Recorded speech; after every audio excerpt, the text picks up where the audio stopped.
بسم اللہ الرحمن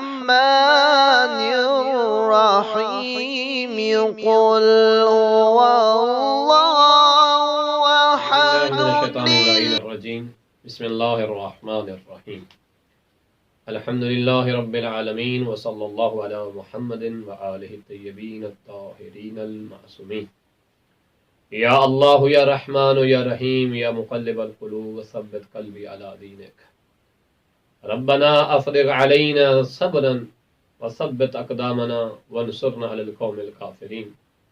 سامعین محترم، ناظرین کرام، السلام علیکم ورحمۃ اللہ وبرکاتہ۔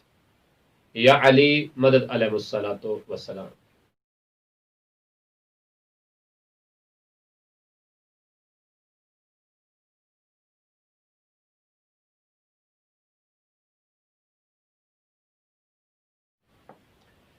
اس کے ساتھ ساتھ یہ شخص آگے بڑھتا گیا اور یہاں تک بڑھا کہ شلمغانی کے پیروکاروں میں سے ایک شخص بذات خود اس شلمغانی کو خدا سمجھتا تھا اور اپنی حاجت اس کے سامنے پیش کر کے اس کو اپنا خدا اور اس کی خدائی کا اقرار کرتا تھا۔ اور یہ شخص جو محمد بن علی اذاکر یا شلمغانی کے نام سے تھا، اپنے چاہنے والوں میں یہ سب سے بڑے اور بلند اور افضل خداؤں میں شمار ہوتا تھا، اور اس کے بعد اور کسی خدا کا وجود نہیں سمجھا جاتا تھا۔ سب سے بڑا خدا اس ملعون شلمغانی کو ہی قرار دیا جاتا۔ اذاکریہ یعنی یہی شلمغانی، اس کے جو پیروکار تھے، ان کا پھر عقیدہ کہاں تک پہنچا؟ شلمغانی کے پیروکار امام حسن اور امام حسین علیہ السلام کو حضرت علی علیہ السلام کے فرزند نہیں مانتے تھے، العیاذ باللہ، العیاذ باللہ۔ ان کے مطابق امام حسن اور امام حسین مولا علی کے فرزند ہی نہیں ہیں۔ وہ کہتے تھے کہ جب کسی شخص کو مرتبہ الوہیت مل جاتا ہے تو وہ کسی کا بیٹا نہیں رہتا، وہ کسی کا باپ نہیں رہتا۔ لہذا امام حسن اور امام حسین حضرت علی بن ابی طالب کے فرزند نہیں تھے، یہ ملعون یہ کہہ رہا ہے۔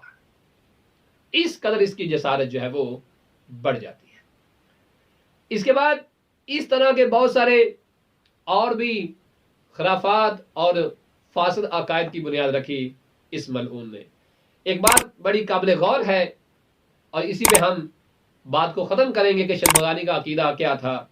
ام کلثوم، حضرت ام کلثوم دوسرے نائب جناب ابو جعفر محمد ابن عثمان ابن سعید کی صاحبزادی ہیں۔ یہ کہتی ہیں کہ ایک روز جعفر ابن بستام کی ماں کے پاس میں جاتی ہوں، چونکہ وہ میری بڑی عزت کرتی تھی، میرا بڑا احترام کرتی تھی۔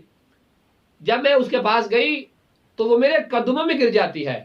اب دیکھیں جناب ام کلثوم جو کہ نائب ثانی جناب ابو جعفر محمد ابن عثمان ابن سعید العمری کی جو ہے وہ بیٹی ہیں، کوئی عام مرتبہ نہیں ہے، اور بہت ساری روایات میں بھی ان کا تذکرہ موجود ہے۔ وہ کہتی ہیں کہ جب جعفر ابن بستام کی ماں میرے پاؤں میں گر جاتی ہے اور آج کچھ زیادہ ہی وہ عزت و تکریم کر رہی ہے، میرے پاؤں کو چوم رہی ہے، میں نے اسے اس بات سے روکا اور میں نے سمجھایا اس کو کہ یہ تم کیا کر رہی ہو، یہ کام اچھا نہیں ہے۔ میں نے اس کے ہاتھوں پر نگاہ کی تو اس نے رونا شروع کر دیا، یعنی میں نے اس کے ہاتھ جب ہٹائے تو وہ رو رہی تھی اور وہ یہ کام کرنے سے باز نہیں آ رہی تھی۔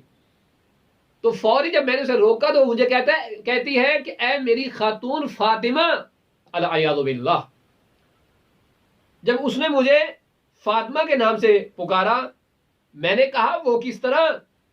کہنے لگی کہ ابو جعفر محمد ابن علی شلمغانی میرے پاس آیا اور کہنے لگا میرے پاس ایک راز ہے جس کو پوشیدہ رکھنے کا میں نے اس سے عہد کر لیا۔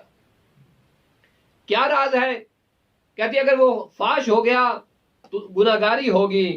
ام کلثوم کہتی ہیں کہ میں نے اس عورت سے عہد کیا کہ میں اس راز کو کسی سے نہیں کہوں گی۔ ام کلثوم کہتی ہے کہ میں نے اپنے دل میں ارادہ کیا کہ فقط میں جناب شیخ حسین ابن روح نبختی سے ہی بیان کروں گی۔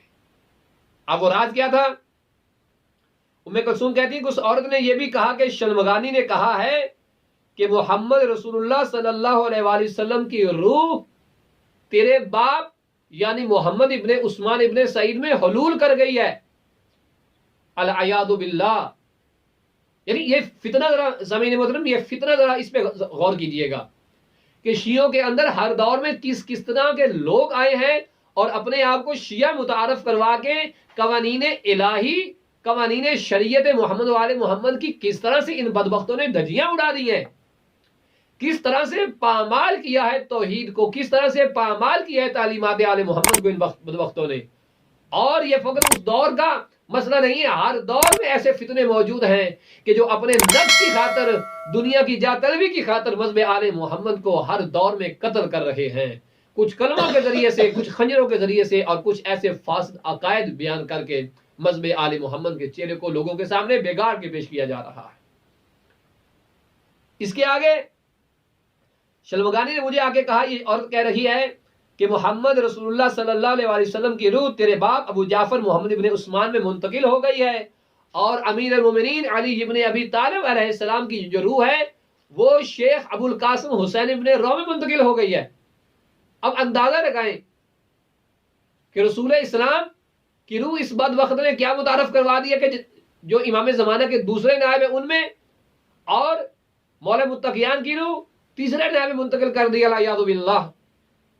اس کے بعد پھر کیا کہتا ہے مجھے، اور کہتا ہے کہ حضرت فاطمہ زہرا کی روح جو ہے وہ تجھ میں یعنی ام کلثوم بنت محمد ابن عثمان ابن سعید العمری آپ میں حلول کر گئی ہے، آپ میں منتقل ہو گئی ہے، اس لیے آپ میری آقا زادی ہیں، اس بنیاد میں آپ کے پاؤں کو چوم کے تبرک حاصل کر رہی ہوں۔ جب یہ کہا کہ اس بنا پر میں تجھے کس طرح عظیم نہ سمجھوں، میں نے کہا اس بات سے باز آ جا، یہ جھوٹی بات ہے۔ کہنے لگی شلمغانی نے اس راز کے چھپانے کا عہد لیا ہے، اور مجھے خوف ہے اگر یہ فاش ہو گیا تو مجھے عذاب آ جائے گا، اور تو مجھ سے وعدہ کر چکی ہے کہ یہ کسی کو تو بتائے گی نہیں۔ جناب ام کلثوم جناب شیخ حسین ابن رو نبختی کے پاس جاتی ہیں، جو شیخ ابو القاسم کے نام سے بھی معروف تھے، خدمت میں دوڑ کر پہنچی اور تمام بات بتائی۔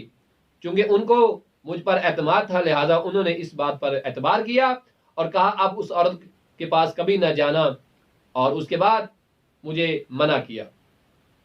شلمغانی یہ وہ آدمی ملعون تھا، یہ وہ ملعون تھا کہ اس نے اس گروہ کی بنیاد رکھی ہے کہ جو کفر و الحاد پر قائم تھا۔ شلمغانی کا دعویٰ ہے کہ خدا نے اس میں حلول کیا ہے اور وہ خدا سے ملحق ہو گیا ہے، اور خدا اور وہ اب ایک ہو گئے ہیں، اور یہ وہی مسئلہ تھا کہ جو مسیحوں کا حضرت جناب عیسیٰ کے بارے میں بھی عقیدہ تھا۔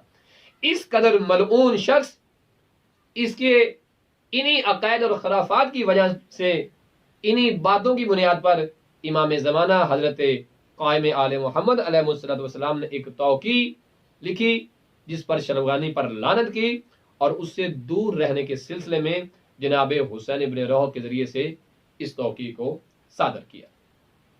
اور اسی قسم کی توقیع جناب حسین ابن روح نے ذی الحجہ کے مہینے میں 312 ہجری میں جو ہے وہ بھی صادر فرمائی۔ سامعین محترم، یہ وہ ملعون تھا، یہ وہ شخص تھا کہ جس نے اپنے باطل عقائد کو شیعہ مذہب کے اندر شامل